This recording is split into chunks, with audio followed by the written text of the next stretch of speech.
You don't need that. Oh. I'm here. Thank you very much. Call to order. Really everything. Items listed on the agenda may be taken out of the order presented. Two or more agenda items for consideration may be combined. And any item on the agenda may be removed or related discussion may be delayed at any time. Backup material for this agenda may be obtained from Luan D. Holmes, Acting City Clerk, at the City Clerk's office at 495 South Main Street, second floor, or on the city's website at www.lasvegasnevada.gov.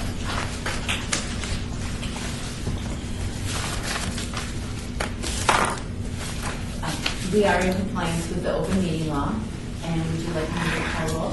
Yes. Chair Holmes, Present. Vice Chair Schultz, Present. Member Toussaint, Present. Member Reed, She called and is excused, Member Ortiz, Present. Member Powell is I haven't heard from her. excused, Member Kirk, Present. Member Skilbrand, Present. Member Skousen, present, Member Jackson Renter, Present. Member Borsowich, Present. Member Bastian, Present. Member Kramer. Here. We do have a quorum.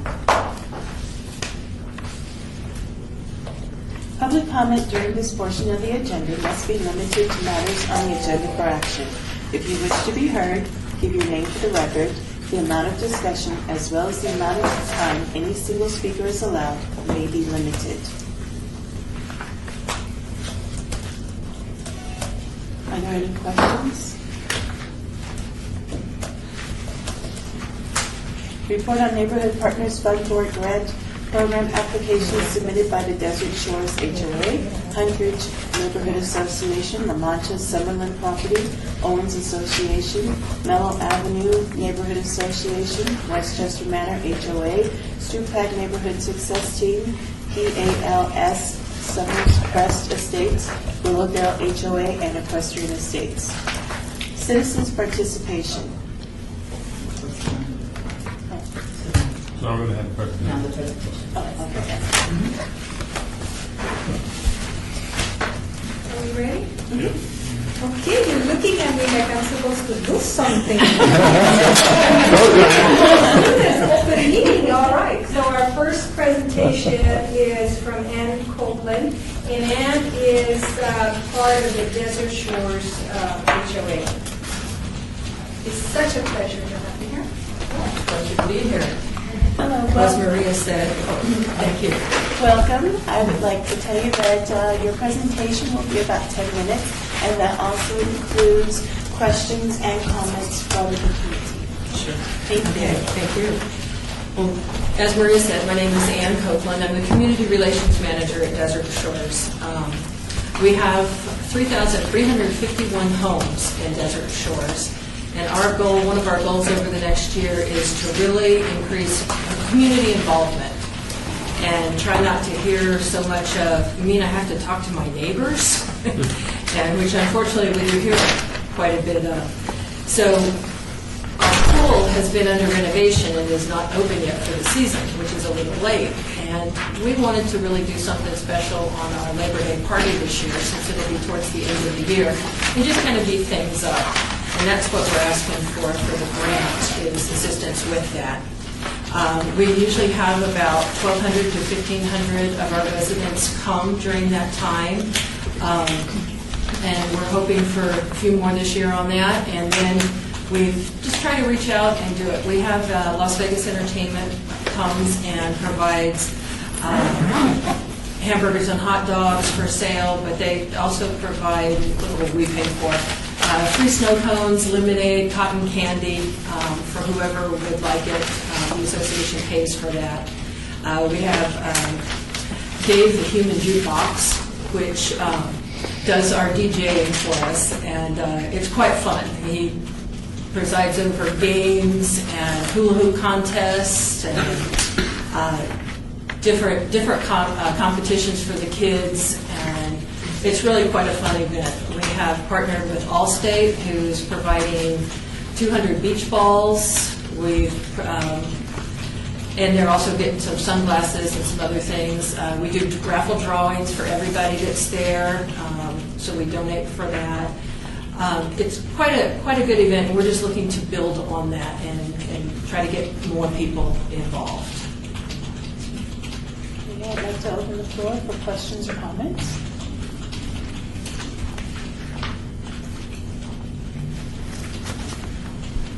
Hello. Good afternoon, Madam Chair. My name is Felipe Ortiz with Ward 3. How long have you been doing these events? How many years? The event overall, it goes on every year for 26, 27 years now. And as a follow-up question, do you have any young people that participate as volunteers? I'm going down the list in my head here. The Boy Scouts? The Boy Scouts do. Okay. Yeah, the Boy Scouts do. We've got the lifeguards there, and Becky Skousen. Desert Shores is in Ward 4, and we partner with them a lot through our office, and very well, if any of you guys have ever been out to Desert Shores, just a great community. They just really take care of their area and themselves, and we do an annual National Night Out event with them every year too, and just very well thought out, and really trying to think of ways for them to really include the whole community, because, like she said, sometimes, Las Vegas neighborhood, sometimes we pull into our garages and put the doors down before anybody even, you can't say hi to a neighbor, whatever. And it's really, I think most neighborhoods are working on trying to get to know everybody in the neighborhood and letting them know that, hey, I'll look out after you, you look out for me. And I think this is a great way to get people to get out and get to know each other, so we can, they can continue to build on other events that they have. And just a good way to, let people know they have, beautiful amenities in that area, and, have an opportunity for people to get out and enjoy the great outdoors, and spend some leisure time, and a lot of great, I think, pluses to an event like this. thank you. Any other questions or comments? See how we do that one?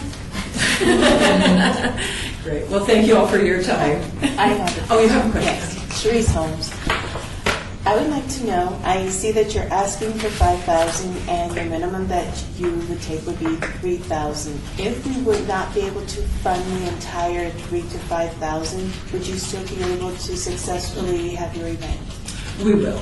We will make it work, and we cut back from, different locations, different areas to make it work, but we're still going to have it. We're still going to put on the best that we can for, what we have.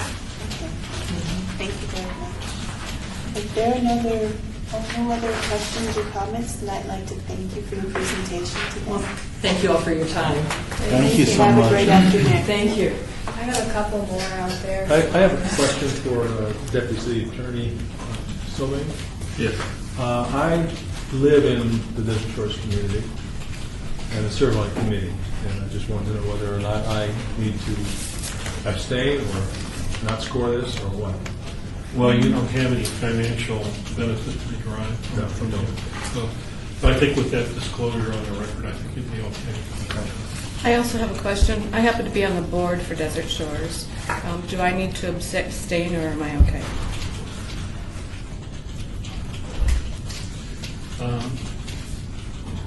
Is that a paid? No. I think you would be okay. Okay. Thanks. Yeah, thank you.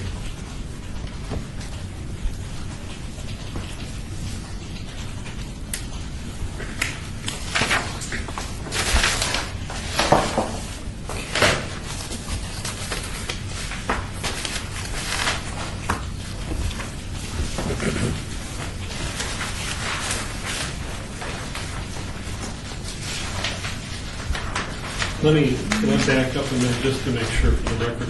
You're not deriving any financial benefit or interest from No. this event? No. None whatsoever. A lot of time. Maybe we get that 22 back an hour, don't you? Yeah.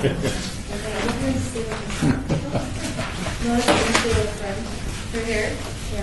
Hi there. Hello. Melissa is from Huntridge, and I've been working with her for a couple of years now, for different projects. So Did you need to pass anything out? Yeah, I have 15 of these. I think that's enough.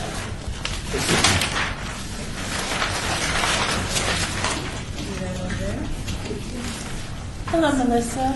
My name is Sharice Jones, and I would like to welcome you to the presentation portion of this. And I wanted to let you know that you will have 10 minutes, and that is for the presentation as well as questions and comments. Okay, great, thank you. Hi, everyone. Hello. I'm the Huntridge Neighborhood Association president currently. I apologize, my counterpart Elena Kalinin could not be here. She had a minor emergency. She is our vice president and project manager for this project. She came to the neighborhood with this project in mind, actually. She has lived in the neighborhood more than 16 years.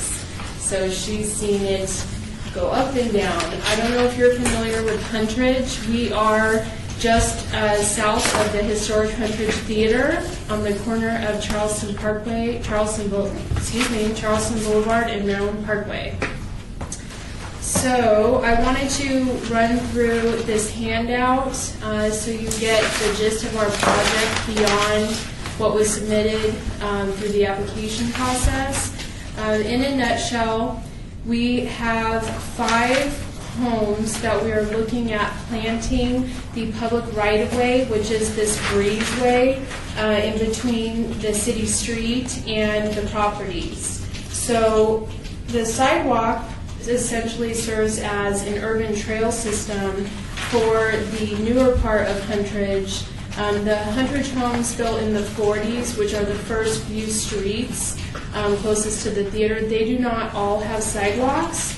So that'll be a future challenge for us, is to put in sidewalks. But at this time, we have all of these empty breezeways, which is what we're calling, or swale or berm, and we want to plant trees there.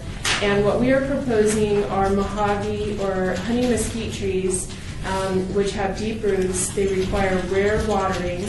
We've gotten permission from the property owners who are at each of these 5 locations, off Sweeney and Wangert. And this is sort of the starting block for us to begin tree plantings and to eventually see a nice urban canopy, which will prevent the dreaded heat sink that we live in downtown. And it'll help retain the moisture in the ground, which has a cooling effect for our area. And obviously will be shaded by the mature trees once they grow.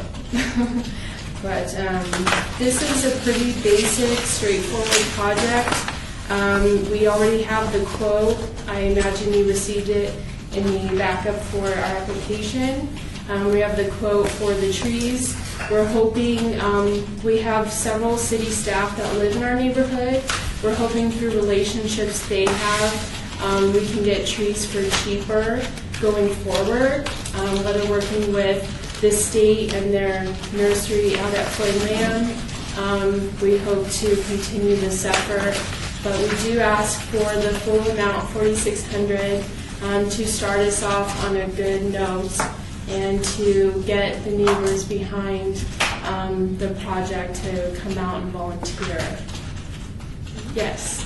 Larry Schultz, Ward 6 representative. Melissa, thank you for being here and thank you for explaining this. But I had one thing when I was looking at your application online, the quotation from Star Nursery, it appeared as though the trees have already been delivered. No. Okay, because it's, you know, where you look at it, it says here quantity ordered, quantity shipped. The quantity shipped exceeded the quantity ordered. So I was just wondering, is this done, or is this waiting to be done? No, that was their format. I don't know why they itemized it that way, but Okay. yeah. But the project is to be done in the Yes. future. It's not done. Okay, Yes. thank you. We will not do the project if we do not receive funding because we do not have a neighborhood budget. Okay. So this is essentially creating the project for us if we get this grant. Greg Toussaint, member. I see you had picked 5 homes. I know the Huntridge area very well. How did you choose which 5, I guess is my question. Well, we started with the most barren kind of area that we could see that Most of these areas require the least excavation and prep work. And plus, we knew the property owners, we were comfortable with getting the permission, and we're hoping that these 5 areas, and they're also highly visible.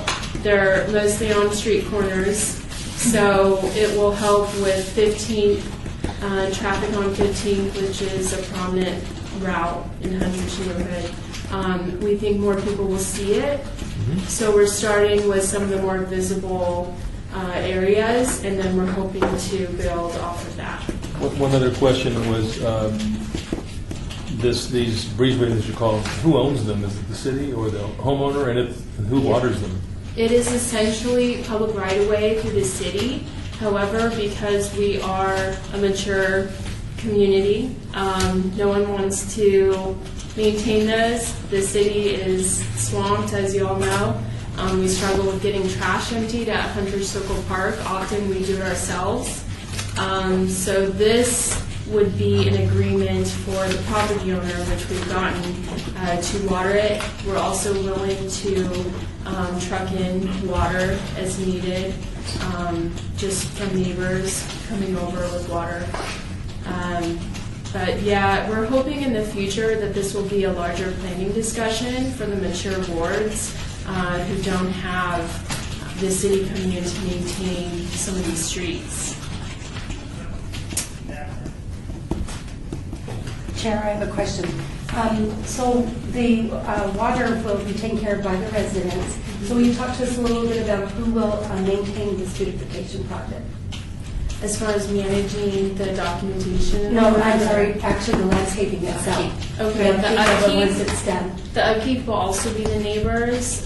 It'll be a volunteer basis right now. As far as the watering, we're getting an agreement from each of these owners that they will do the rare deep waterings to start. And then as the tree matures and upkeep is necessary for pruning and whatnot, we've all said we would help, which we currently do now in our neighborhood. We help out residents who may not be able to prune their own trees or what have you. It's sort of a lower income neighborhood on average. We imagine we're a little bit lower than the median household income citywide. So we pretty much help out, and it's a very grassroots job. Thank you for that explanation. Lance Kirk, Ward 3.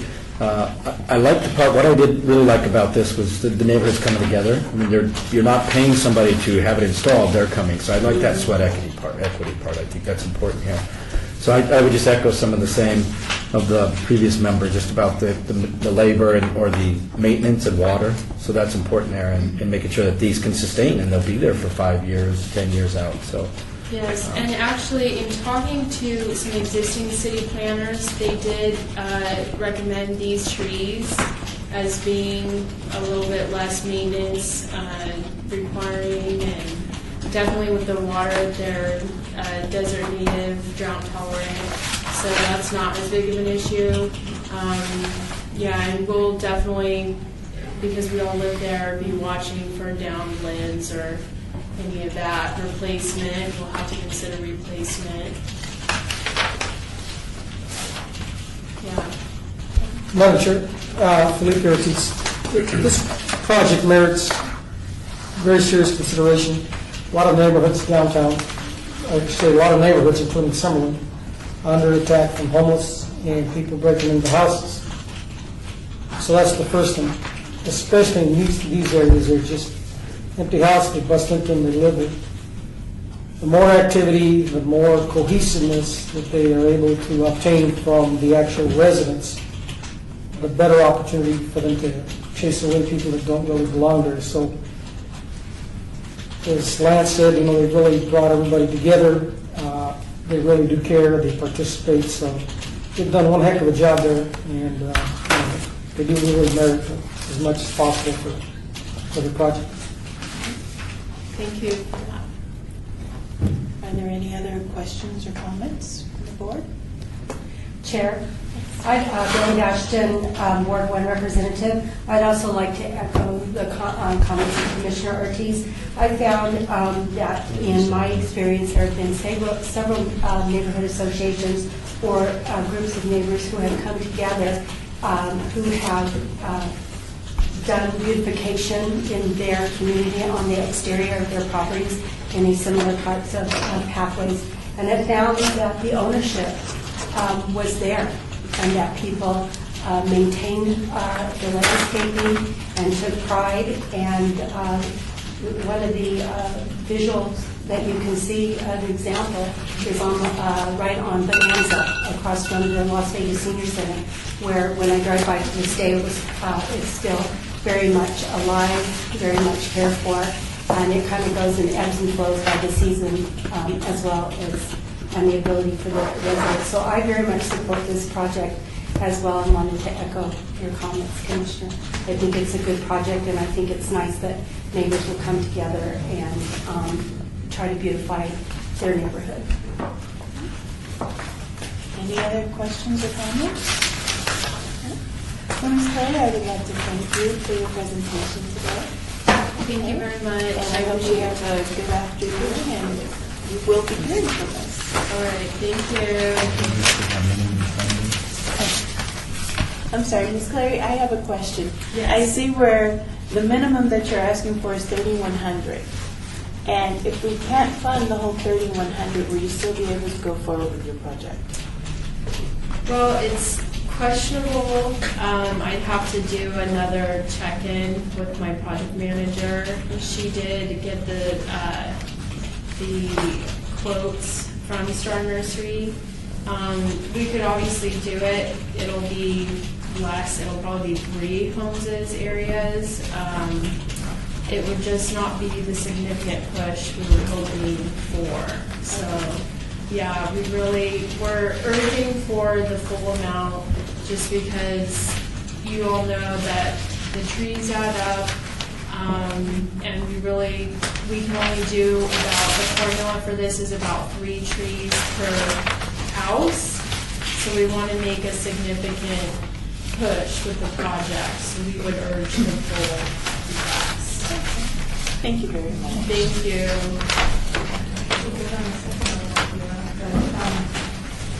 In your sheet, the next one would be La Mancha, and what happened is I was trying to get everyone ready here so you wouldn't have a lull. So what I brought is Roberta Jones from Mellow Avenue, and Roberta, you can introduce the code. Is it Mellow Lane or Mellow Avenue?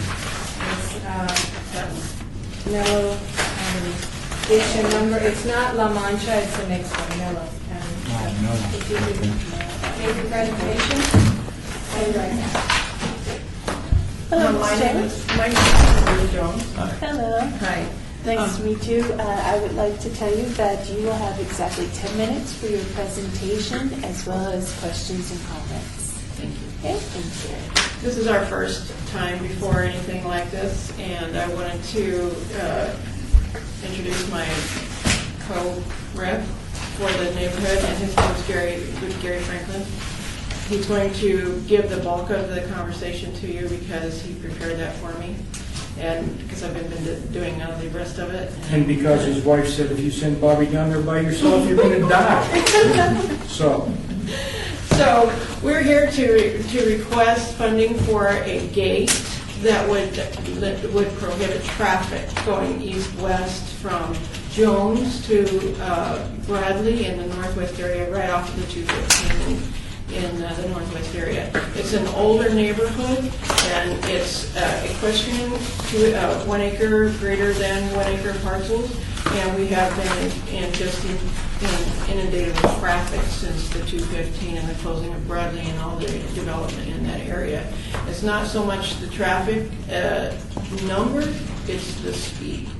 And we have hit 75, 80, and pretty consistently according to the city's traffic studies. So I'm going to turn this over to Gary now because he has already made that. thank you. My name's Gary Franklin. I apologize for the T-shirt. I brought a shirt, but I left it in the truck with my glasses. And I haven't been to City Hall before, and it was a bit confusing, but I got here. I left work and made it. So, like she said, we're talking about a gate at the end of our street. Our street runs from Jones, which is really busy, to Bradley. And of all the streets, there are only 2 streets to go through. One's Deer Springs, and the other one is Mellon.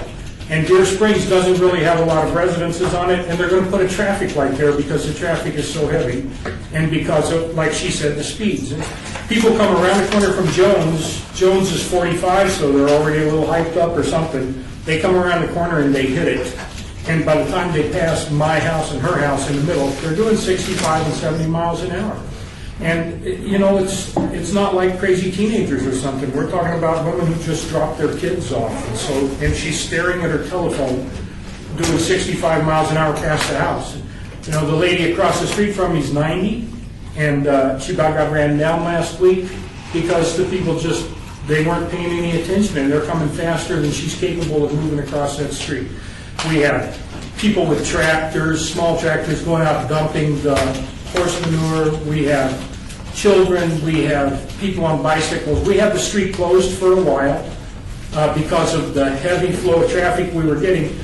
All the people in the Carson ranches, which are like little gated subdivisions, come over and use our street for a shortcut to go to Costco and Walmart.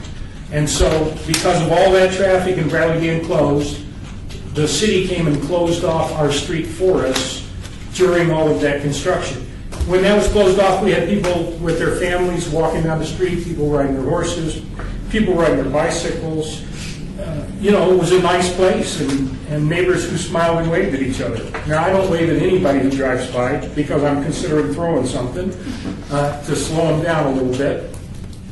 And, you know, some of my neighbors have even complained about that I don't smile and wave when people go by because I'm not sure who it is. They go by so fast I can't tell.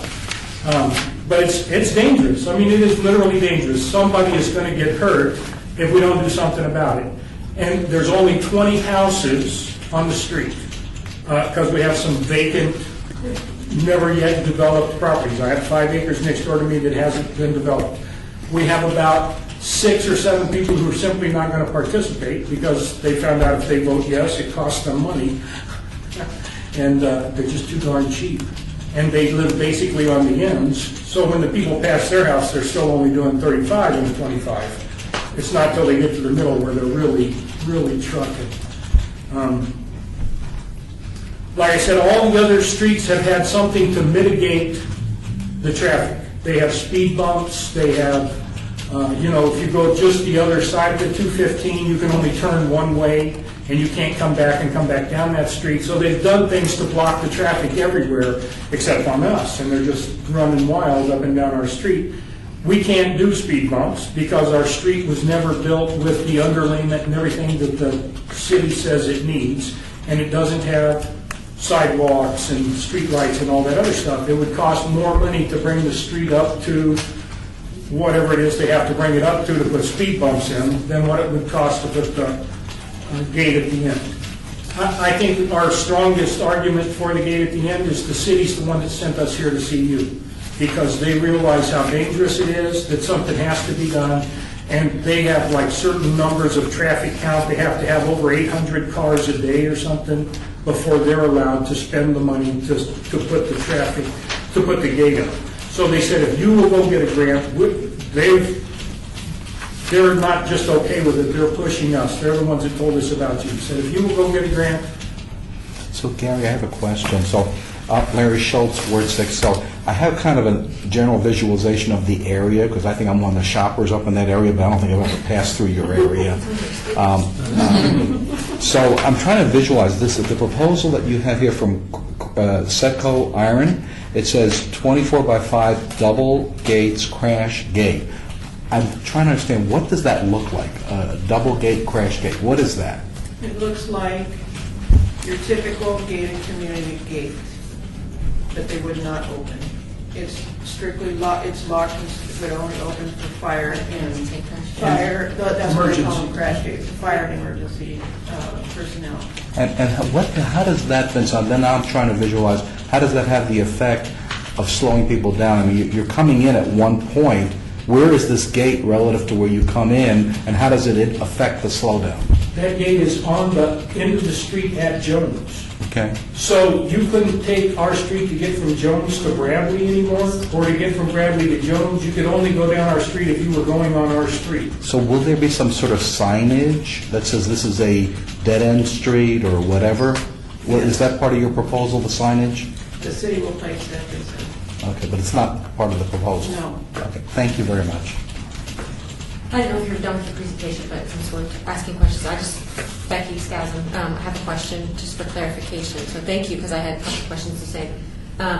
So before the city put this in, when they were doing the construction, did you have the problem with the speeding? We had trouble with the speeding. We also had over 600 cars a day on that one block long. So this has been an ongoing problem. When they put the temporary gate up, you said, aha, this is the answer to our problem, and it looked like it was okay. Do you have any neighbors or residents in your area that are opposed to the gate, that aren't happy, that they'd like to keep it open so it can be easily accessible? I mean, Jones has a lot of amenities on it as well, so I just wanted to see if you had any, and your neighbors had expressed some concerns, so we don't want this, or is pretty much everybody? We don't have 100% no. We have actually a considerable majority. We have the most majority that you could probably get in any group of 25 people. Okay. Everybody's going to have someone who's not totally interested in doing anything to change the situation. There are also that 5-acre parcel next to Mr. Franklin that no one came to our community meeting. There's all. So you're 19 homeowners, you have? We have 19 homeowners, we have the majority of that. Okay.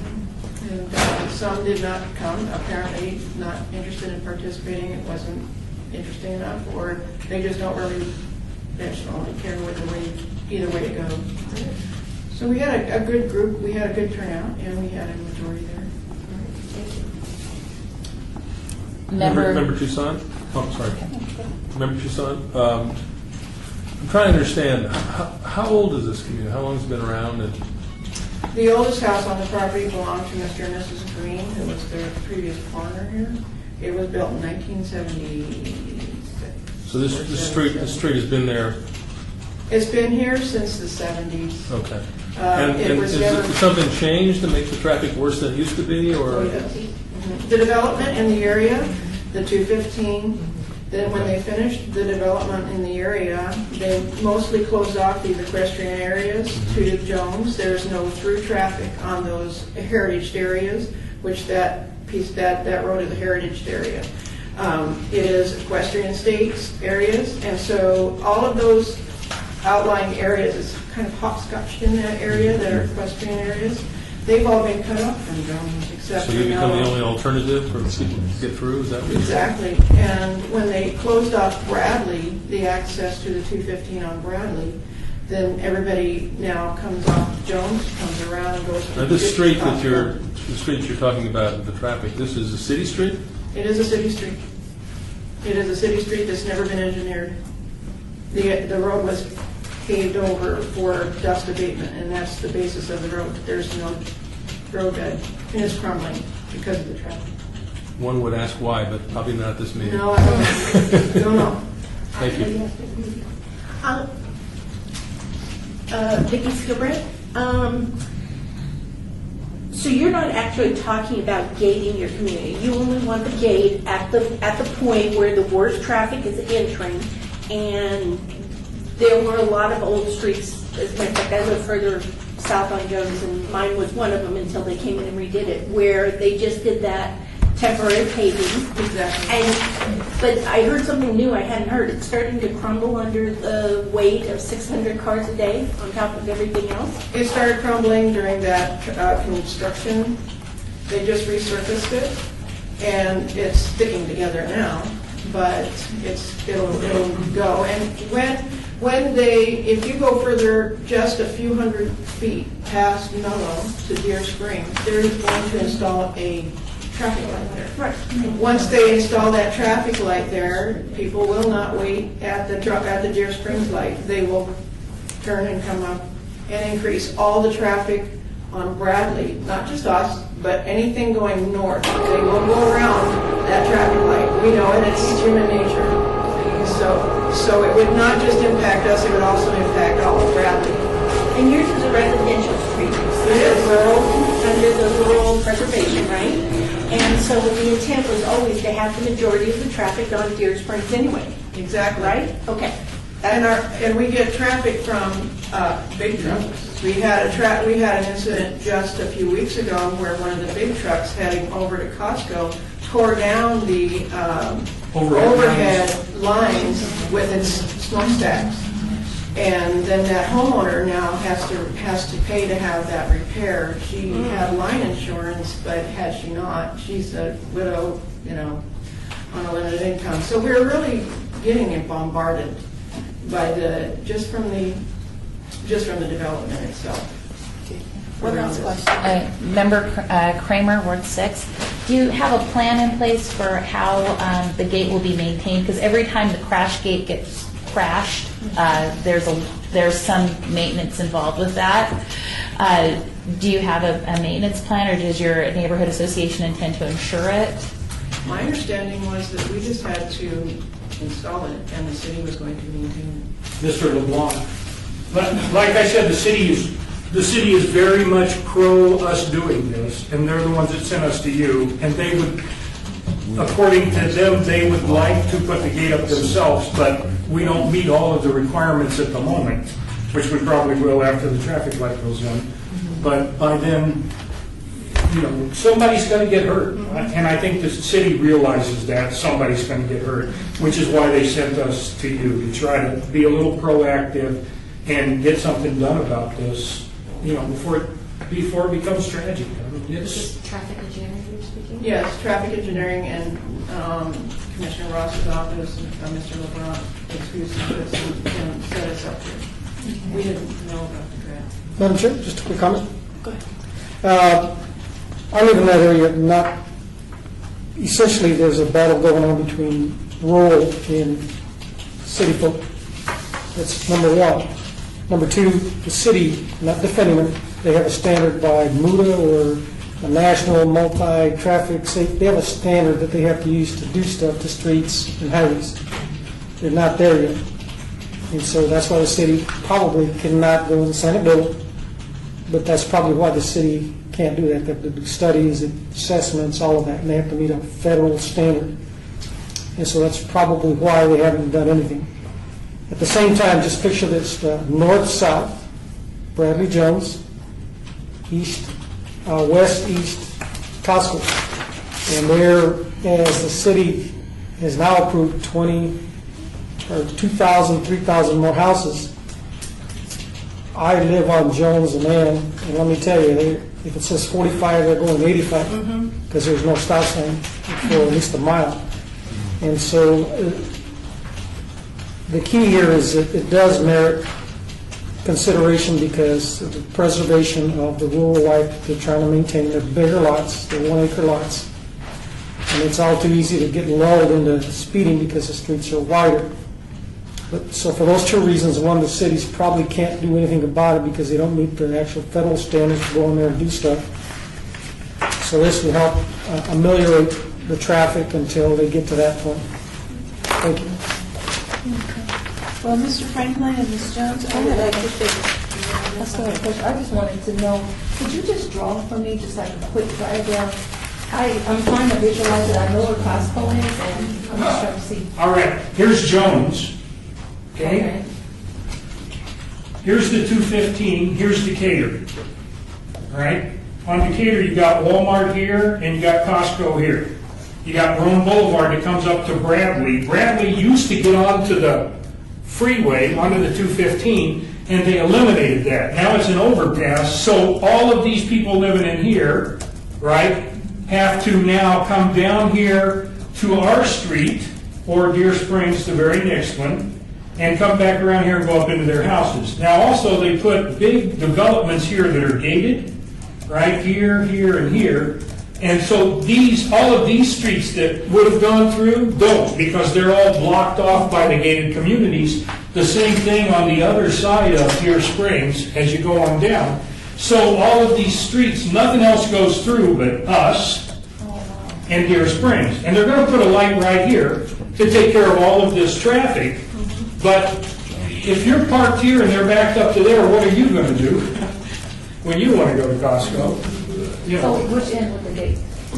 Okay, so the gate we're talking about putting at the Jones end, right here, which will just stop people from going to Jones down to Bradley, or from Bradley up to Jones.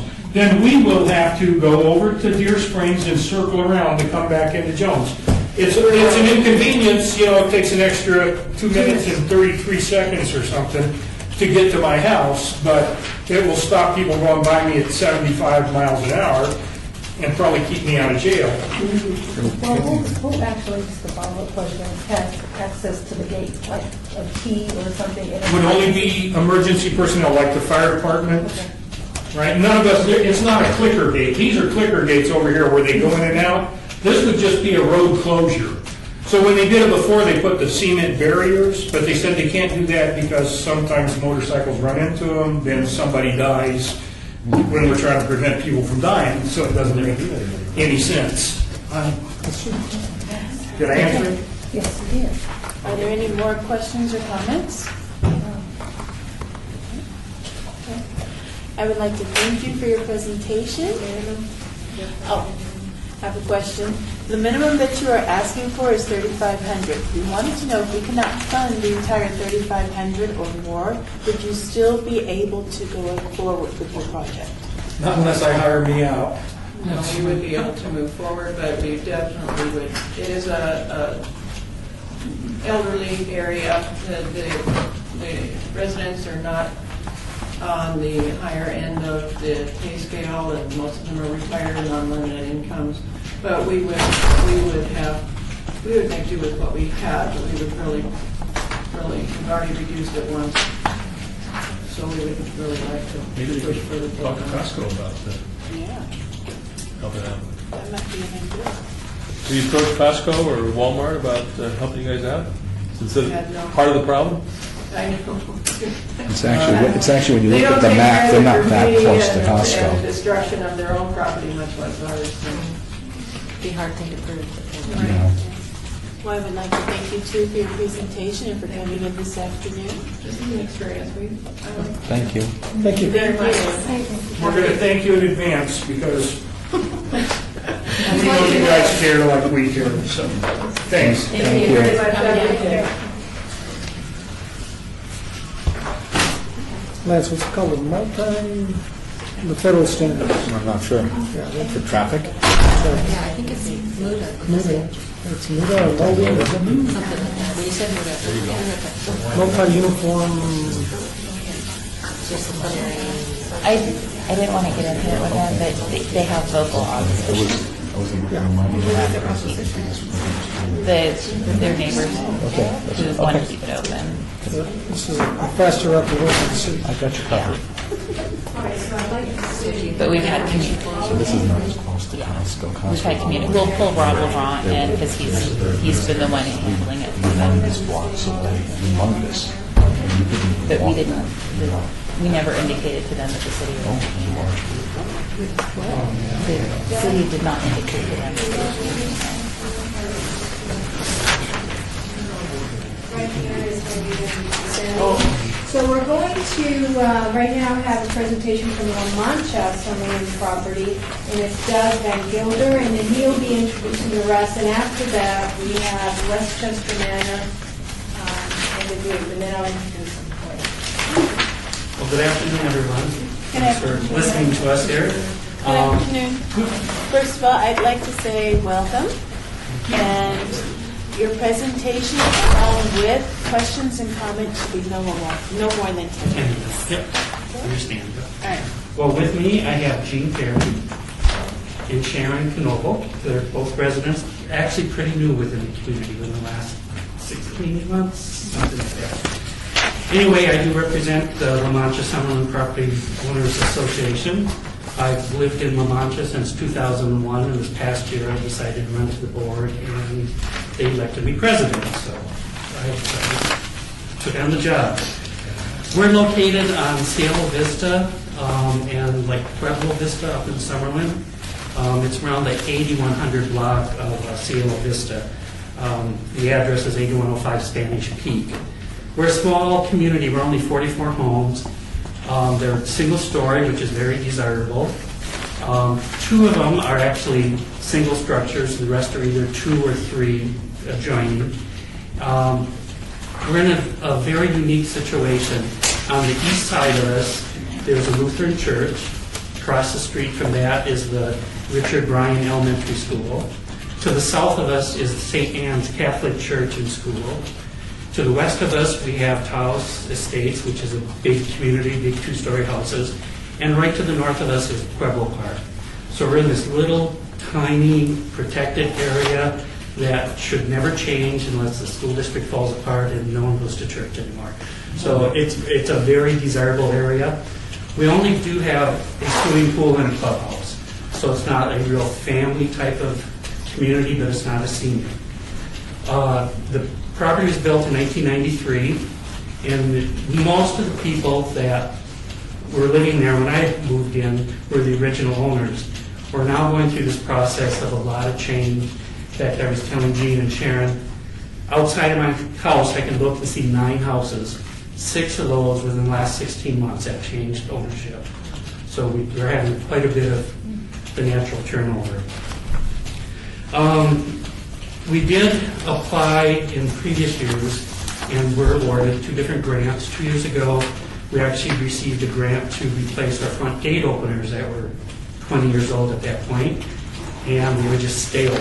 So we were able to complete that project. Last year, we awarded some money to replace the street signs that had been there since the beginning. And you wouldn't think it would make a lot of difference, but it really did. Fortunately, I don't have a picture of that, and I couldn't quit working this week. But what we're asking for is to improve our front entrance from Cielo Vista. We have spent a lot of money this year. The previous people in charge had neglected the landscaping in the interior for about 5 years. This year we came in, we did all the major tree trimming, we had, the limbs on houses, we had to take that, we removed a lot of existing bushes that were overgrown. We did all the trimming, we've done replanting, we've done a major change, we've kind of spent more than we should have, and that's why I'm here asking for help. Our front entrance is a little, I called it tired in the application. It's probably more than that right now. But fortunately, these are pretty small. You can't see, but I did take a picture of another community along Cielo Vista. Most of them have a raised type platform that they plant things in. Ours, we got stuck with a Nevada Power access cement box. And that's what you see when you move in. And then there's just some big rocks along the one side. The other end, where it's kind of green there is a resident in the association that does take that on and replant that area as plants needed. What we're proposing is, along both sides are pretty much similar. From Cielo Vista in for about 20 feet, it looks beautiful. We have a lot of red yuccas. They're all in full bloom right now. But as you get past that point, and this picture shows it more, we have just some hawthorns that are just, for whatever reason, they just don't like it. So it looks pretty shabby. What we're proposing on doing is taking some of these big rocks that are by the concrete counter, moving them throughout the association, so we don't have to purchase anymore. They will require, though, a bobcat by the landscape company to come in and move those. We then also want to remove the gravel that's around there and plant boxwoods all around to kind of hide that cement box. It's more consistent with what you see as you go up and down Cielo Vista with the other associations. They're dwarf boxwoods, they won't take a lot of trimming or maintenance. That's kind of one of our goals. And they're pretty easy on the water bill, too. We'd like to take also some of these rocks. As you get inside the front gate on the west side, it's not a big hill, but all the dirt's falling down onto another access to another utility area. And so we want to take some of those rocks, dig out that, and build it up to keep the dirt from washing down. Once you get inside the gate, we have another little area that is just nothing but 2 palm trees and a bunch of red rocks and a couple of yuccas that doesn't look that appealing at all. And there again, we like to move those rocks in different areas, take out the gravel, and what we want to put in there is what's known as ice plants. And they're a low type of a ground cover. Some are yellow, some are red, some are orange. We like to put in a mix. There again, they're very heat tolerant. They don't take much water. They would always be green instead of just looking at some red rocks and red gravel there. So that's kind of our plan. We do have residents that, and I neglected to say, up along the sides here, we want to fill that all with red yuccas. They're so tolerant here. And we have a lot of residents that they have clumps in their front yards that are 20 years old that we can divide and actually bring up. So we're not be purchasing new plants. It's actually donated by the other homeowners in there. And some people are actually willing to dig it out themselves and bring it up for when we do this project. You might want to say, why do we want to do this? Well, one thing, when I talked about all the change of home ownership lately, it's the curb appeal of the project. As people are driving up and down Cielo Vista, we just look kind of sad compared to the other developments. So we want a good impression as people walk, drive in. We don't want them to go down the street and look at the other houses. Actually, for the residents themselves, as you're coming home, and if you see a nice entrance, it just does that feel-good thing. It's like when you leave your house in the morning because someone called and you're 5 minutes late and you leave all your dirty dishes in the sink, and you come home and they're still there, and it just kind of doesn't make you feel that good. So we wanted to take that away. We want people to say, this looks pretty nice. Once you get inside the community, it looks very nice, but it's this little front entrance that just needs a little help. Like I said, with so much turnover going by, we need as much traffic in there to try to sell these houses as possible. Currently, we only have, I believe it's one house that's for sale. I think everything else is finally turned over. And one of the fun things about this, there's been a lot of people in the community. They really stayed to themselves. This project has all of a sudden sparked discussion. Everyone has an idea of what they want. We have one lady that wanted a big Japanese urn about this tall out there with water coming out, and luckily that suggestion came after the grant was in, so we couldn't go with that. But people are actually now starting to talk. We have a problem in the community where people just stayed in their homes. It's like, we don't see you, there's no problems, my house is fine, good luck, board. So, yeah. Doug, thank you so much. Larry Schultz, Ward 6 Vice Chair. And this is the initial installation proposal. You also have planning to assure continuous maintenance of the landscaping, and that you have that funded within your group, your association? Right, yeah. This year, we just, because of the large amount of renovation we did, we just kind of overspent the budget, but each year we set aside budget amount to take care of that type of thing. Okay, thank you. Are there any other questions or comments? So you had requested for this project $2,500, but you said you would accept a minimum of $1,800, or you could get by with $1,800. Yeah, right. If for any reason we couldn't achieve the 25 or the minimum of 18, what would you do? Could you proceed? Probably not this year, but I think, next year, maybe the year after, we could do little bits and pieces. With 44 homes, the association fees that we pay, we really don't go that far. And so it would be a couple of years to complete the project if we wanted to do it. The major work is running water lines into some of these areas, moving those big red rocks that we can't do, so we have to pay for that anyways. The residents couldn't do that. We would just postpone it. Thank you. Mr. Glider, I'd like to thank you for your presentation. And you have a wonderful afternoon. Thank you. And thank you to all the homeowners that are here that took time to come to City Hall. Oh, you're next. Oh, I thought you were supporting him.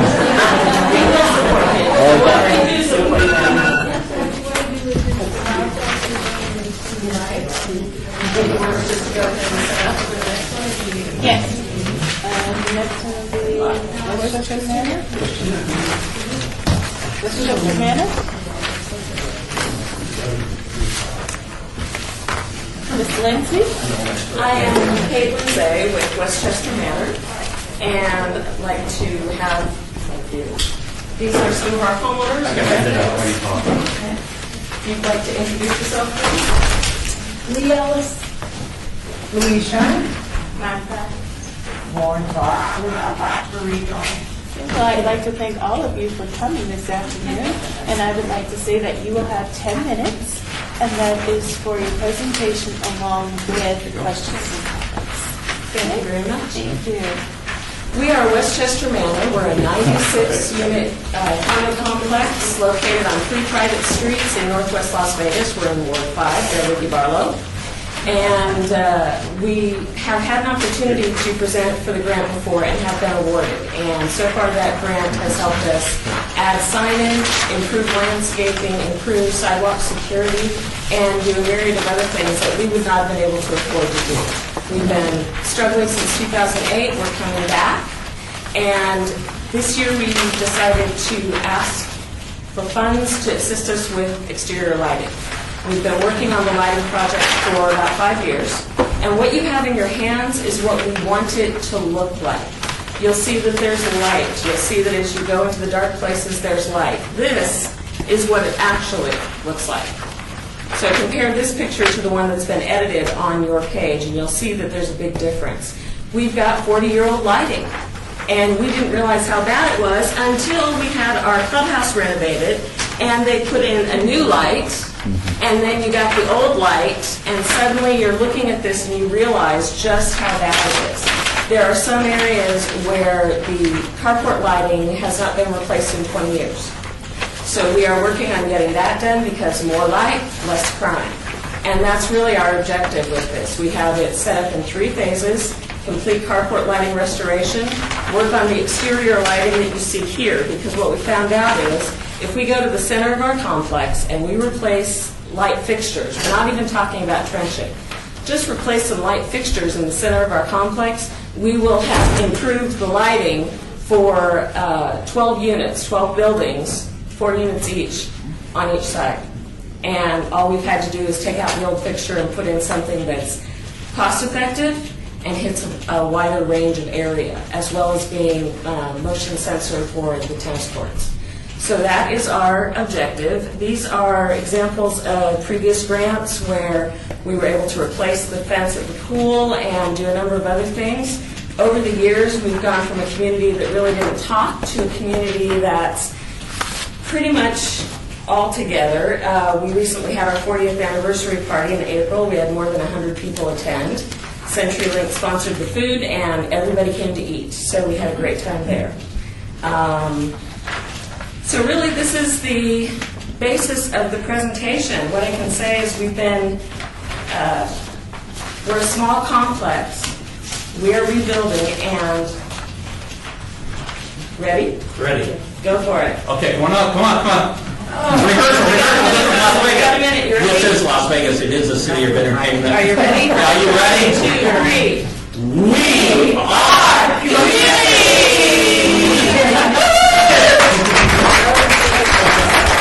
This is actually a montage of events and things that have happened just in the last 16 months. And it's, Michael will walk around and show you, these are pictures of community members, homeowners.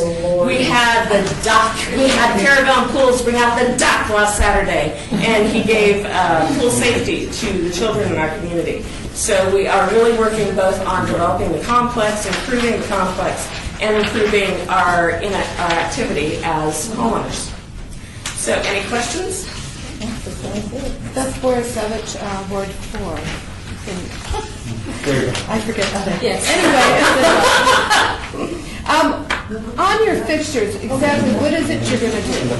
In the carports, we have been, I don't have the exact name of the fixture because I didn't bring my paperwork for Are you that. taking out the... We are taking out motion sensor and taking out aged lighting that is, in some cases, original lighting, and we're replacing it with fluorescent fixtures that come on at a certain time. We've done a cost study, and the difference between having a motion sensor and having these newer fluorescents is negligible. There's really no difference in what it would cost us for power, so we're putting in these lights that stay on all the time, so they come on at a certain time and go off at a certain time. Additional question, have you looked at something other than fluorescent? We did. For other parts of the complex, we are looking at LEDs, like around the pool and clubhouse area. We're looking at LEDs, we're looking at different types of fixtures, both residential make and commercial. But within the carports, we need to have that blast of light on all the time. We've had a lot of vandalism and car theft in our area, and if the area is dark, then you're more likely to have the car stolen. Thank you. Any other questions or comments from the board? Would any of you like to add anything to the presentation? I would like to. I'm single and live alone, and I hate to go out at night because it's dark. I'm in an area where it's pretty dark. Hers is actually one of them that's on here. It's back in this area. Yeah, our parking is in the back, and I'm way out front. And I just, even though I have a dog, but she's at home, you know, when I'm gone, and I just don't feel safe all the time coming home late at night, so. I appreciate the board not increasing my dues every year, because Social Security won't increase my dues. So we need your help to keep Louise on the solid association fees, please. I want to stand up for my lady here. I had a kid who walked me every hour on the hour. I was out at 3 o'clock. I thought I was security, although she wasn't security. But it's very, very dark where this lady is, and we had a lot of little ruffians in there. Little boys that like to play with real guns who were shooting off over there and behind her house and behind my house, and we do really, really need lighting over there. Yes. Really badly. Yes, sir. So you mentioned, Larry Schultz, Ward 6, Vice Chair, so you mentioned that you were going to put fluorescent lighting in that area because In you the wanted... carport area, Yeah, yes. because you wanted it, is the carport, is that the area that we're talking about here? That's part of the airport. There's, you can, in your picture, you might be able to see it better. As you walk along the side of the buildings, there's light on, there are older fixtures on the sides of the building, and there is 40-year-old round lighting in the general common areas. And so in the carport, we're continuing with the LEDs, but when we get to that exterior lighting, we're looking at a wide variety of fixtures. Whatever will give us the most blast of light is what we're looking for. And so it's been determined that the fluorescent will give you the greatest light. In the carport, In the but carport. that's The other is necessarily the LED. fixture we're using, right. And then for things like fluorescent, which are shorter life, do you have a budget or do you have a plan? Yes, we do. Okay, and that's, funding is already allowed for Yes. that? Yes. To replace it if you need to? Yes. Thank you. I'm Greg Toussaint, member. Kate Lindsay and I know each other pretty well. We serve on a committee together, an educational committee for homeowners associations. But I had the great pleasure, my wife and I, of being invited to the 40th anniversary party. What a great turnout they had. This is really a community. I mean, there are really people enjoying their community there, and they had a great time, and I think this is a really good cause. Thank you. I appreciate that. From Councilman Barlow's office too. Yes, Councilman Barlow is in full support of the project, and we're proud to be representing the area. I'm thrilled with Kelsey. We have mailboxes that are called Barlow boxes because he helped us get the mailboxes replaced. So he even came out and talked in February, so we love Councilman Barlow. I have one final question for you. Your minimum that you're asking for is $3,000. We wanted to know if for some reason we would not be able to fund the entire amount or even the minimum, would you still be able to move forward with this project? We would move forward with portions of it. The most expensive portion is trenching at light in the center walk area. And so if we have less money either in our budget, because the carport lighting has to be done. This is a project that is getting done. Either it's getting done with help from a grant or through wise budgeting on our part. So we will move forward with whatever we have, and if we need to drop and reassess, we have definitely gotten good at changing projects and updating things as we need to on the fly. So we would work with whatever we have. Well, are there any more comments or questions? I would like to thank you and your group for your presentation.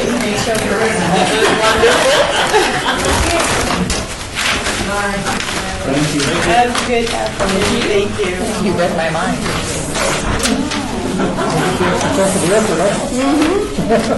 Thank you. It's like the time I think it had a Superman cape on it. Whatever that means. Props? So So wait, this is north, this is north of Ross. Anybody? I do. Cheyenne? Okay, Let me know how good it is. And No, that's, Smoke Ranch, actually. and that's worth 5, right? Gotta check, yeah. It's my cheat day. Jana usually comes to my office eating I nothing but live in healthy Northwest, stuff, but I and live it's further all organic northwest, in our that's why refrigerator, I was so I so have to relative. sneak off to other places in the building to get You look at the Large area. about where you, yeah, Yeah. it's across the railroad Like tracks. when we order lunch for our office, she picks out all the food. But I've lost 10 pounds since working here. Ladies and gentlemen, We're storing the food? ladies and Yeah. gentlemen, we're still recording. Sorry. Oh, Well, we can still write down our mic. oh no.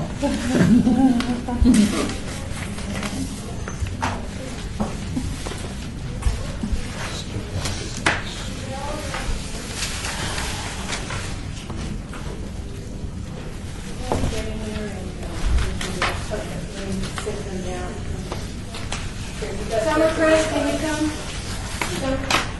Well, I need to sit you first.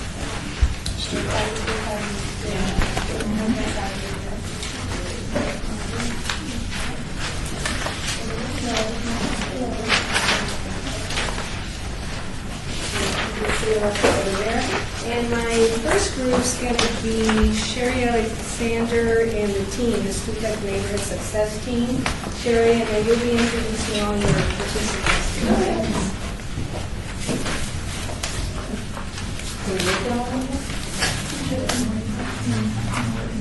Hi, I'm Sherry Alexander with the Stupak Community Center behind the Stratosphere. And this is our youth adventure club that we partnered with PALS, the Police Athletic League, the Neighborhood Association, and our youth council, and a lot of our members. Each of the kids are going to introduce themselves and then do the presentation. Okay, well, I know, let me say, I'll hold this over here. Yeah. first of all, I'd like to welcome all of you and remind you that you have 10 minutes, and that is for the presentation along with questions and comments. My name is Edwin Kong.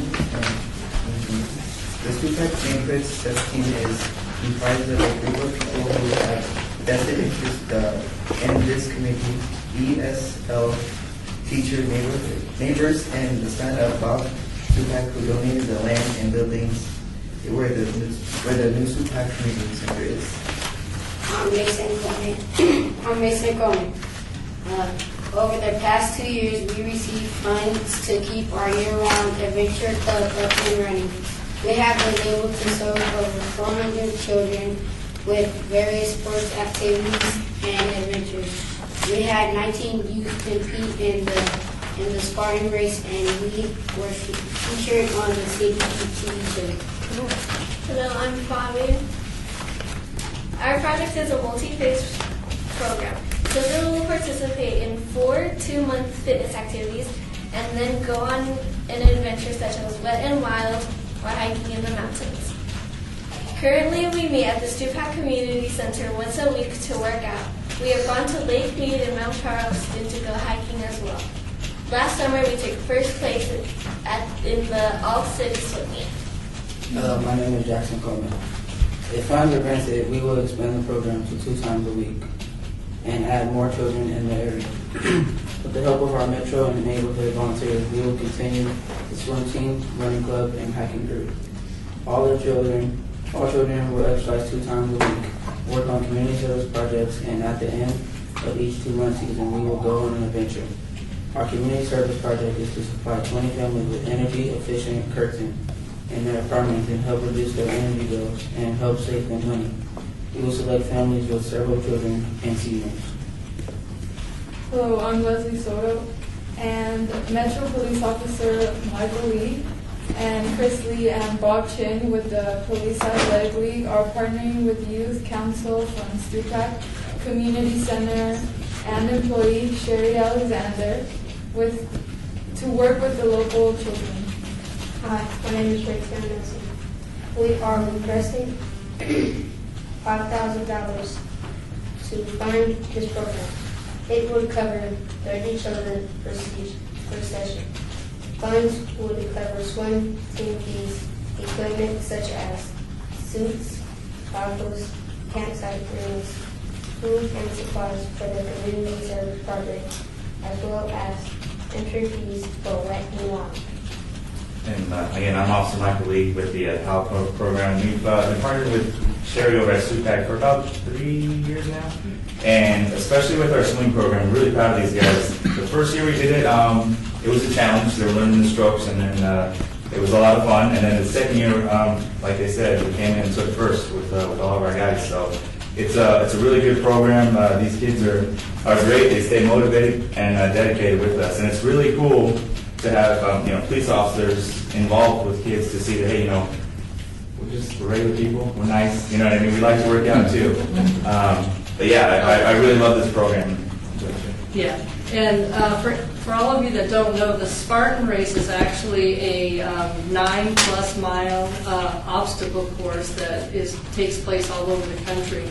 We participated in one in Jean, Nevada, and in January, we had about 30 or 40 kids, and it dwindled down to 17. But we had 17 kids participate and run the 9 miles up in Jean, Nevada, near the mines out there. We were very proud of them. They all finished. But every Saturday morning, 8 o'clock, they'd get up and come out. And we started off 1 mile the first time. And then by the time we finished, they were running 6 to 9 miles. Yeah, so it's great for them. Does anyone have any questions? Let's open the floor for questions. Well, great presentation. I just really appreciate all of you guys having a part in it. I'm just curious to know if you guys are part of the youth council or if you're part of the participants that have done this in the past. Both. Yeah, and it changes throughout the year depending on what they have going on at school and with the PALS program, because some of them will participate like in the boxing program that it conflicts with our youth council. But we have the youth council meets once a week at STUPAC, and that's open to anyone that wants to participate. So did you guys participate in this last year and enjoy it? Yeah. And she's one of our boxing champions. Yeah. And all of these, 1, 2, 3, 4, 5, the 5 kids here all ran the Spartan race. So, and they all made it except for me. I collapsed at mile 7, so but we're very proud of them. They did a really good job. And we're seeing a lot of success with the kids too, with their school and their home life and coming in every day. And I know that one family, there's 7 in Anthony's family. They come every Saturday, and it's a grandmother that's just taking care of them. So it means a lot, and we do a lot with these kids. And I know it says once a week. We're 2 and 3 times a week, that we have the kids coming in. But we make it mandatory once a week because we want to make sure that they get the skills in, that they get the exercise, and that they are prepared for whatever we're doing. Beth Borisovich, I have a question. It says the neighborhood youth were asked to identify a community service project, and you guys decided on installing reflective curtains in 20 different apartments, or 20 families. How are you going to select the families? Well, we have to do it based on the kids that are actually participating, the families that are coming in and participating on a regular basis, and then based on their financial need. If we have, we have several grandparents that are raising their kids. We try and assist those. We have other families that have multiple kids, single-family moms. So we'll look at all of that, and then the kids that are actually participating on a regular basis. We're not just going to go around the neighborhood door to door, just because it's not very safe, first of all. Yeah. And then both of us will be going with them. So it's we're not kind of being too biased to the members, but at the same time, those are how it's. I don't know if that makes sense. Instead of just going out door to door and randomly knocking on doors, it'll be the people that are participating and the families that come in that we know. We kind of know already the 20 that we're going to. But I mean, that's how we're going to gauge it, if that makes sense. And you can do 20, I'm sorry, follow up. You can do 20 families curtains for $5,000? That's a good. No, it's only 12, I think it's only 1,200 for the curtains. Yeah. Okay. Because they're only $40 a piece for the curtains, and it's $13 or $14 for the curtain rods. I enlist my husband, who is a carpenter, he will be out there helping Good job. us and making sure that they're straight. Thank you. Larry Schultz, Ward 6 Vice Chair. I just want to say, when I read the proposal that was put together by your group, it was very heartwarming to me. It resonated with me. And for you kids that are here presenting to us, it takes a lot of courage for you to face all these faces here, and you did a great job, and I really appreciate it. And I just want to thank you all. Thank you, appreciate it. I'm very proud of these guys. Member Greg Toussaint, I don't have a question, but I have a comment, and that is, when I moved to Las Vegas as a kid, many millions of years ago, I lived on Baltimore and Philadelphia. After I got married, I lived on Cleveland. And so I have fond memories of growing up there. The only thing is, we didn't have all this fun you guys are having with something like this. We had to go out in the desert and hunt like horned toads and stuff like that. So good luck on this. Yeah, my father has a place up in Pioche, and he passed away, so we've been using it. We've been taking the kids up there to Eagle Lake and Pioche and Panaca, and that's our last overnight trip. We're going the 19th and the 20th. And the kids go hiking, we clean up the park, but they get to get out and see the nature and see everything, which I think is great for them. Are there any other questions or comments from the board? Madam Chair, Felipe Ortiz. This area is really underserved. Number one, there is constant influx of people coming in and out. For the amount of money granted, I hope it merits the entire amount. If you divide 3,200 by 30 students, if they do an average attendance of 40 weeks, the rate on investment, the rate on return on investment, or ROI, right? Good enough for me. Is about $3.16 per kid. That's negligible for the amount of value that you're going to get in the long run. In other words, for $3.16, every child benefits in a major, major way. So I hope they merit the full amount. Thank you. So we have one last question. So your proposal requests $5,000 and you stipulate a minimum of $4,300. But for whatever reason, should we be unable to fund the minimum, would you be able to proceed? Yes. I mean, like, unfortunate with, when we ask for a certain amount, we hope to get the full amount, and it really does benefit the kids. We wouldn't say, we'll never turn a kid away, and so we'll make it work. Thank you. Any other questions or comments? I would like to thank you for your wonderful presentation today. And kids, you were wonderful. Thank you. You really were. Thanks, guys. And have a great afternoon. Thank you. Thank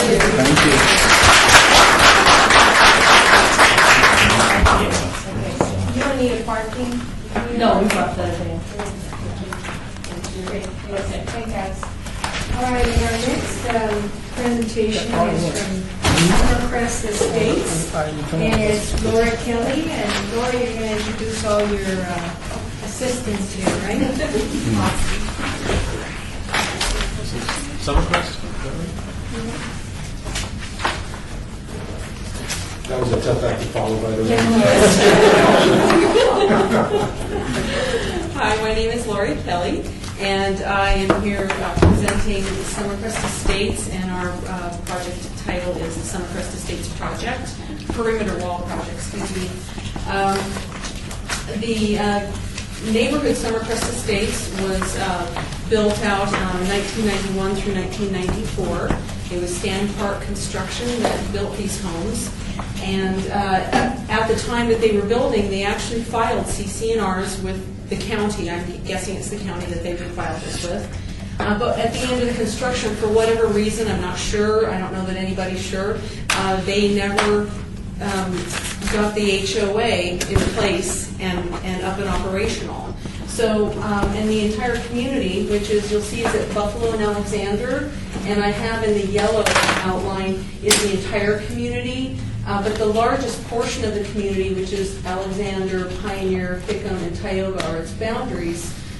There's a lot of water damage, graffiti, structural damage to the wall just due to time. The neighborhood's now almost 25 years old in areas. And so anyway, you can see they, besides stuccoing the entire perimeter of the community, they also put in the little alcoves and planted trees, and there's no one to maintain any of this.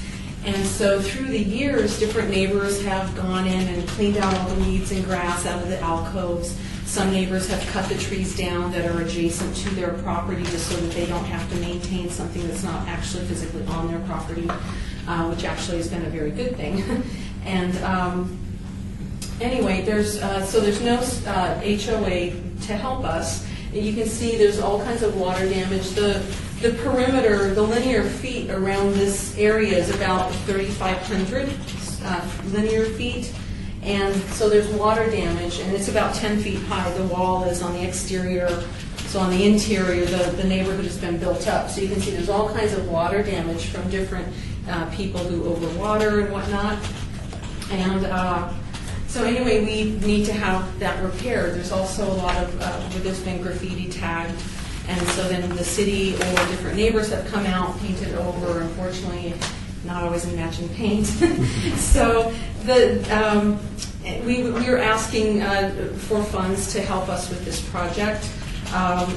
We actually just learned about the project in March when I started door knocking, because my mother, who's an original owner in the community, and I have been talking about it for years, and we've got to get something done, but it's a huge undertaking. So I started knocking door to door just to see if there was anybody interested in coming together as a neighborhood, and the outpour of excitement. And yes, we've been wondering, how can we get this done? So many of the neighbors were really excited that somebody wanted to spearhead this and make it happen. And so this is our first time here asking for funds, and we hope that it's the last time for many, many years. We would love for it to happen in a one-phase, a one-time process, rather than come back next year and ask for more funds and make it a two-phase project. Some requested states, there's a number of original owners. As a matter of fact, these are some of our representatives. I was told I could bring 5 people, so I brought my husband. And this is John Nelson. He's an original owner. George Tully, he's also an original owner. My mother, Charlotte Kelly, original owner. And Betty Schweider, she's one of our newbies. She's been here for about, 10, 11 years now? Okay, 7 years. So anyway, it's a lovely community. There's a lot of original owners. People really, there's a lot of community. The neighborhood consists of primarily cul-de-sacs. And I found in door knocking, everybody knows everybody in the cul-de-sacs, and they have community gatherings for like 4th of July, and the younger families look out after the seniors and vice versa, and it's really a lovely neighborhood, and there's a lot of pride of ownership within the neighborhood, but on the outside of the neighborhood, it doesn't look like that. It looks like nobody cares, because there's no one to maintain it on a regular basis. So it is a large project. And so we are asking for the full $5,000. We have already in pledges $8,900 already pledged by neighbors, and we haven't actually even been able to hit all of them due to the fact that there's a number of seniors in the community. Some of them are on very tight budgets and are not able to contribute. Those that can find it within their budget, I've already have people that are giving me $50 a month, $100 a month until we figured that if everybody gave $200, we could get it done without any help. But there's a handful of seniors that just want help, and there's the handful of people that just don't care. And so we're asking, the funds that we're asking from you folks are to cover those people. I feel very confident that, I've had bids done, and found a great general contractor who comes highly recommended. I've actually seen his work. He does stucco and painting and whatnot for other HOAs and various groups around town, and does quality work. And he came in just under $16,000 to do the entire job, with the exception of the waterproofing of the wall. So our phases would be, the first phase would be for the contractors to come out and knock down all the damaged stucco, and at that same time, we're going to have, there's about 20 volunteers in the neighborhood that are ready to get out there and work alongside. And so we're going to actually be removing all the dead grass and weeds and put weed killer down. As a matter of fact, my mother was very gracious and with her own money had all these alcoves about 2.5 months ago when I first started going around and talking to people. She had them all cleaned out, but of course weeds and grass grew back. So we have some of them growing back. So it's not going to be as big a job as what it may look like here for us to get that all cleaned out. And then we'll be also sweeping up the stucco and whatnot. The neighbors will be. And then the next phase will be our waterproofing. And we're going to be buying the waterproofing from Vista Paint. I researched the waterproofing product and it comes highly recommended. We're going to do that ourselves. We're going to get about 4 groups of 2 and go around where all the knockdown stucco has been, and we're going to waterproof it on the outside. Unfortunately, we can't go in and ask neighbors to come inside their yard and dig up their yard to waterproof on the inside, which would be ideal, but we can't do that. So we're going to do the next best thing and waterproof on the outside. And then the next phase would be for the stucco guys to come in and re-stucco, and they do fabulous work. I saw some of their work on a home in a neighborhood nearby that had a lot of major plumbing issues. They had to cut out stucco on the exterior of the house. You couldn't see a scar anywhere where they did the repair. They really do a great job as contractors, so I'm very confident with them. And then the following phase, obviously, would be to paint and to do the painting of the entire perimeter. That's the biggest job. We figure that it'll probably take, once we start, about 6 weeks to get the job completed, just because of the phases and the neighbors helping out and whatnot. But once it's done, we should be good to go for another decade. It's been, 20 years, and there was some repair done to it via the city. Actually paid for some work to be done about 15 years ago, the same type of work. But it's been 15 years, and with the economy collapse, it can't happen. And that's actually how I learned about the neighborhood project, was by calling Stavros Anthony's office, and his secretary was very kind and introduced me to Maria, and so that's how we arrived here.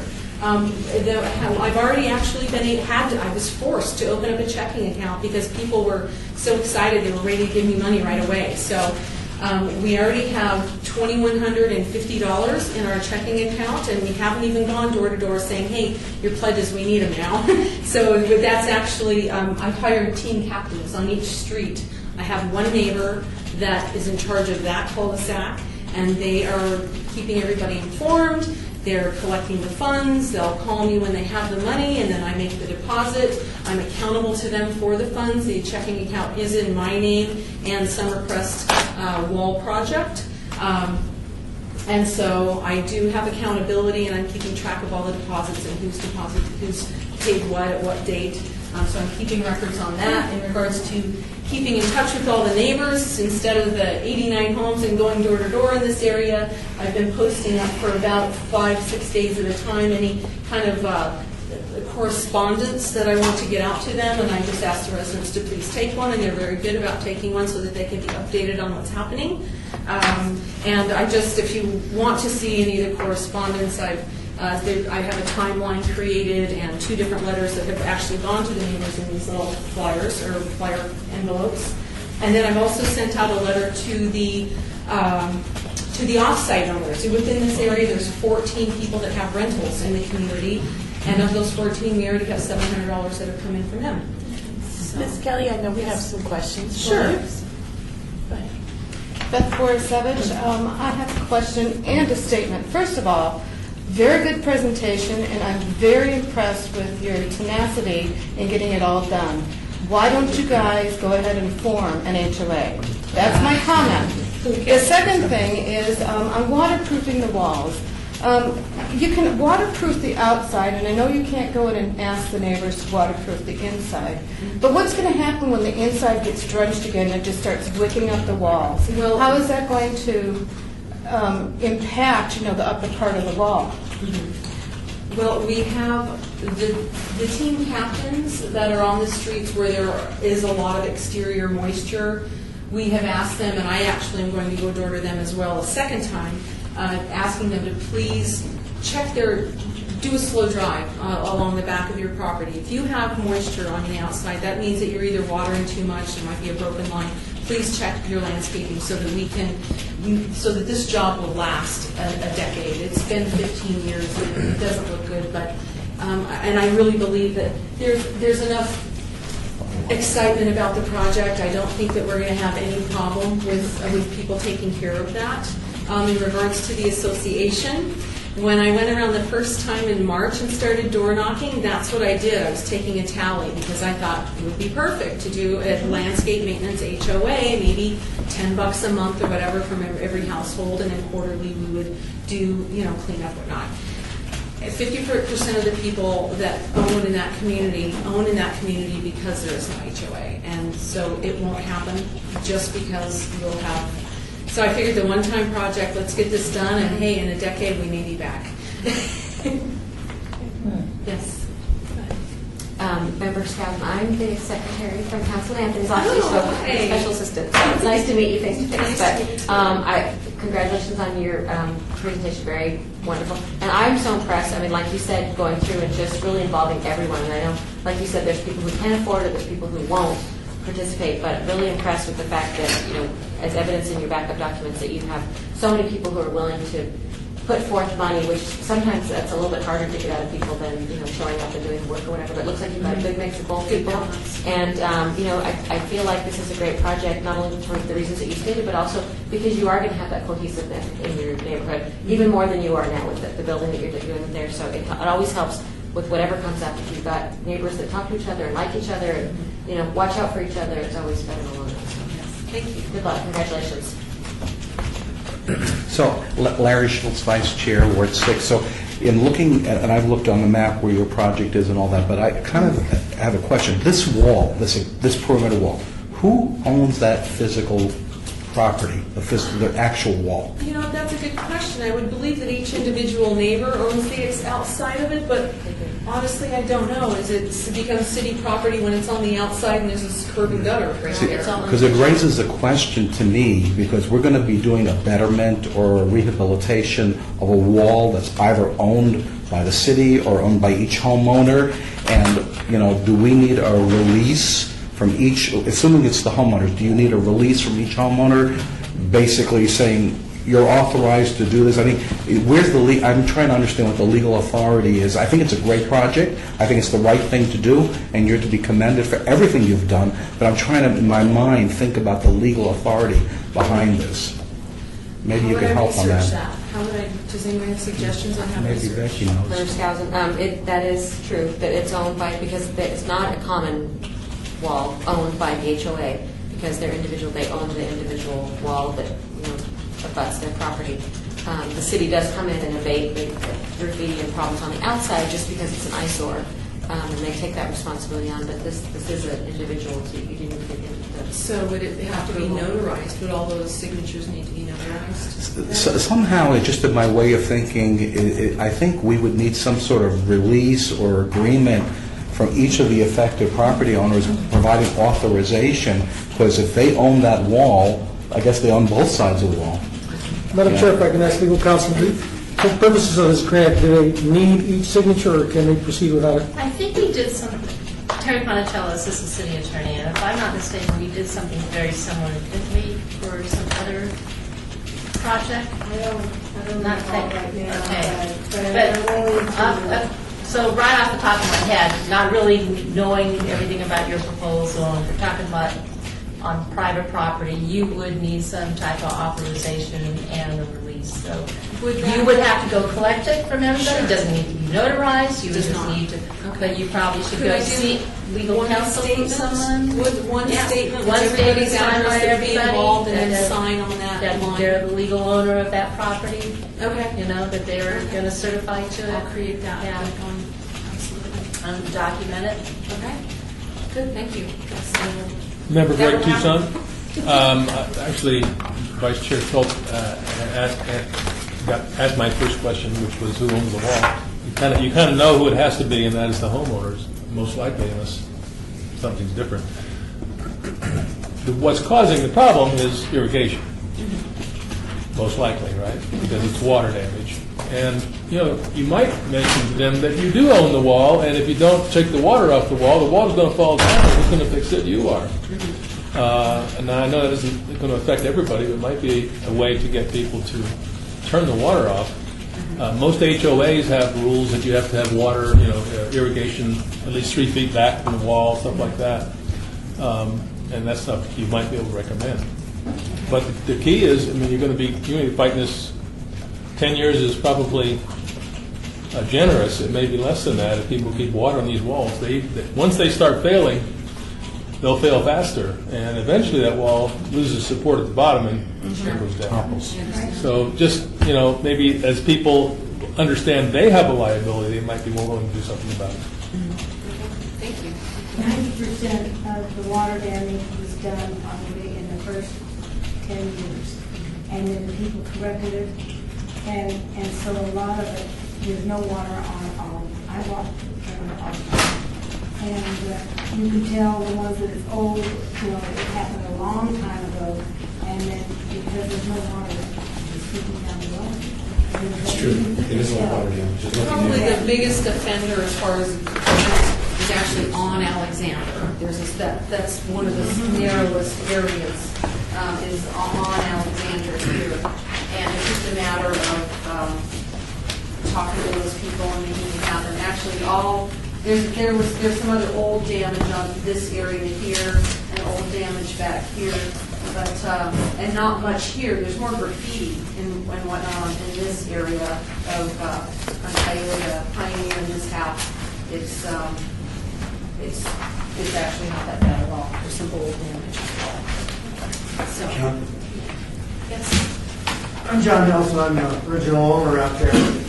And just for your information, the builder did try or attempted to mitigate that problem by drilling seep holes in various areas.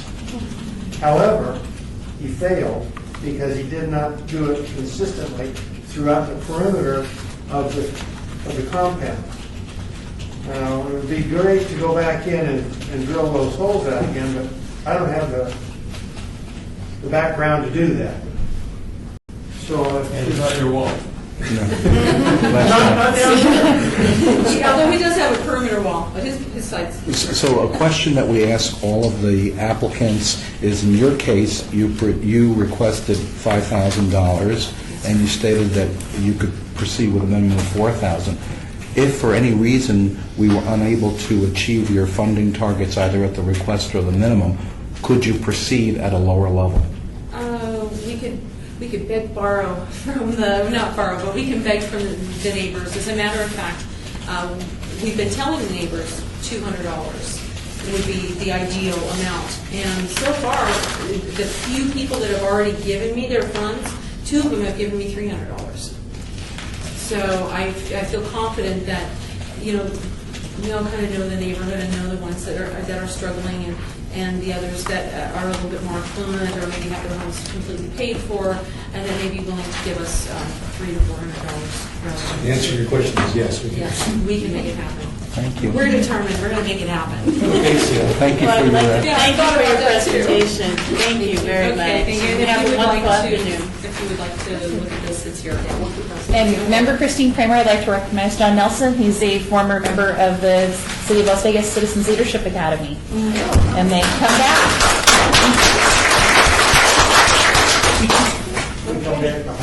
Yeah, we were in the same class together.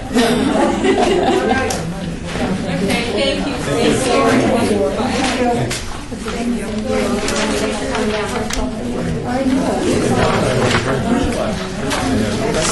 Nice to see you again.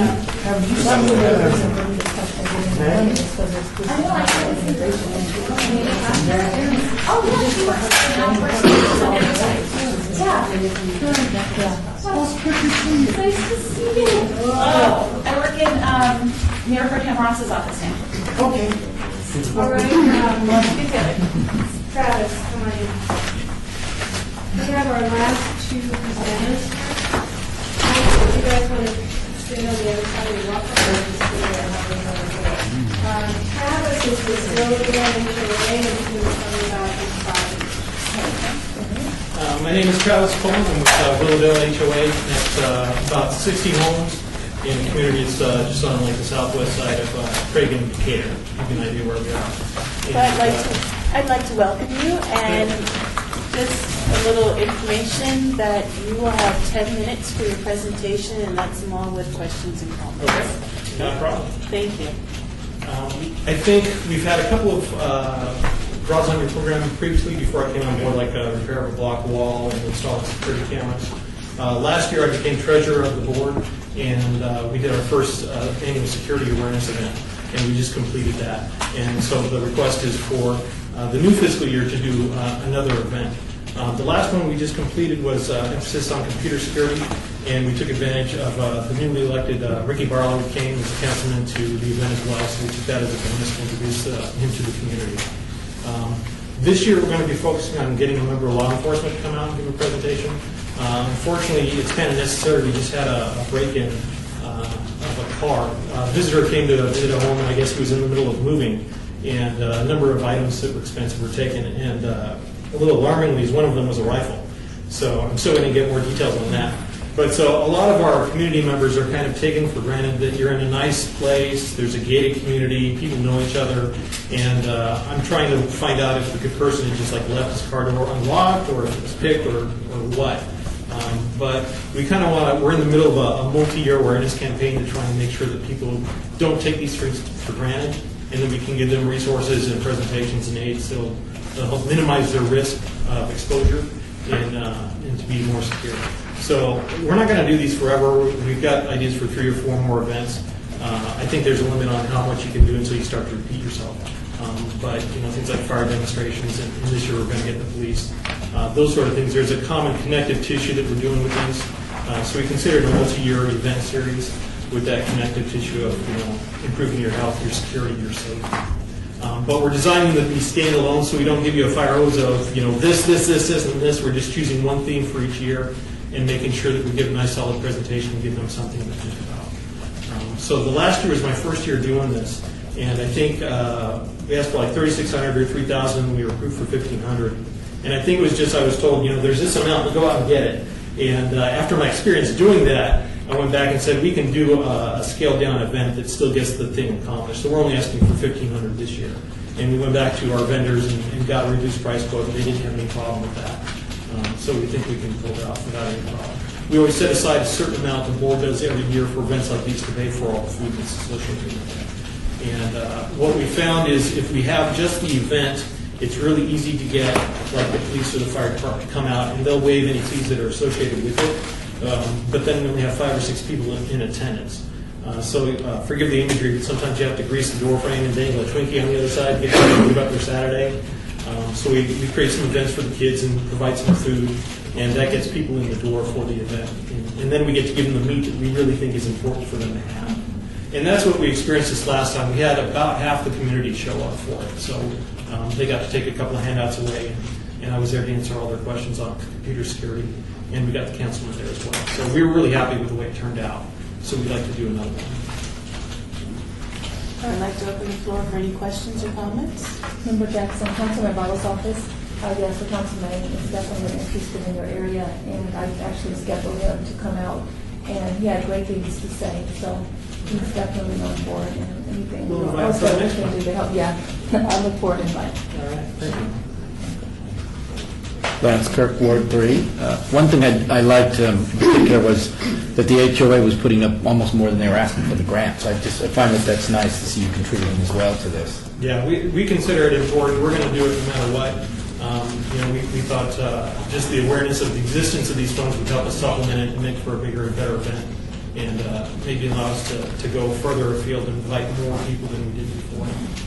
For example, I found out there's a scam going on where the IRS claims to call you and says, oh, you owe us lots of money. Mel Nice fell prey to that. And I think through her credit agency, she's actually going to get the money back. But I had not considered, I'm through my work in my community, I'm spreading out the safety information, right? And then I'm looking on Facebook, and my niece just tell, oh, guess what happened to me? And so now I'm like expanding my own circle and saying, hey, you need to come to this, and I need to give you some information that we haven't been talking about, because they're not teaching us in the schools. Are there any other questions or comments? Madam Chair, Felipe Ortiz, what's your cross streets? Craig Indicator is a major cross streets. Right on, narrowed right down, we're on Alexander. Okay, Craig to get it Alexander, okay, Yeah. thank you. Any other questions? Well, your minimum is 1,000, and the board would like to know if we cannot fund the entire amount, or even 1,000, would you still be able to move forward with your event? Yeah, if necessary, we'd scale back and cut out one of the attractions or two, and we'd still do that. Thank you very much. Are there any other questions or comments from the board?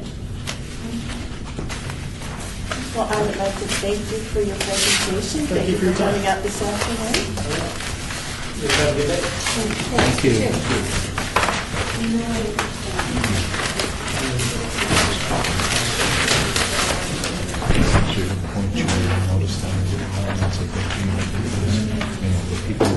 Okay, so our last presentation is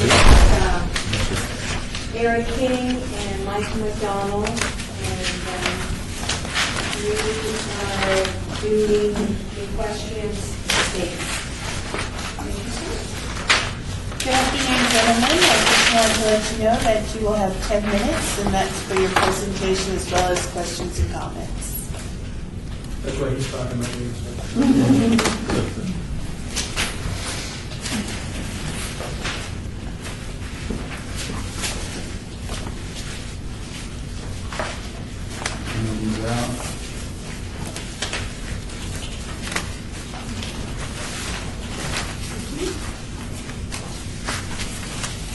We represent the Equestrian Estates Neighborhood Association.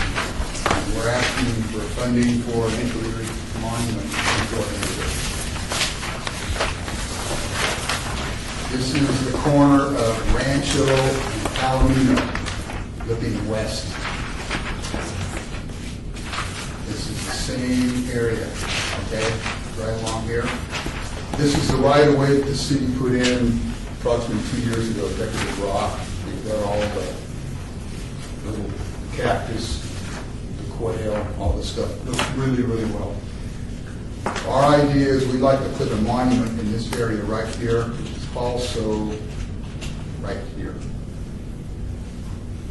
The city might want to put it in this area there, but probably going to be too congested. We have to work with the right-of-way people to find out what they want to do. We put in for a grant last year to do the same event. The person who told his OC about getting the rock stiff, this we went out there twice. We went to his office, we went to the quarry, picked out a rock. The guy was out of business, something never happened, so we had to redo this whole thing again. Okay. You've got donations, Mike, from the landscaper? Yes. Okay. Landscaper, he's donated his time and material to help put it in, and then also we have neighbors that are chipped it. We have over 500, and we have more that approved it to a pony up as well. This is something that Eric talked about on the vendor. We had a city-approved vendor that we were recommended to last year on the romance guy. Went and talked to him, went out to the quarry, picked out a rock, and basically tracked it down. Well, it's more than twice, 3 or 4 times to try to get this, and then eventually he stopped calling us. So that money was obviously given back to never used. So here we are today. We have kind of monument in the same way. Eric has gone out and found the people that have put in previous monuments for the city of Las Vegas. This one we knew that we have people that are proven track record. This is about the size of the monument that you see along the Richard King. This is kind of our That's our logo. We were in the El Dorado parade 3 years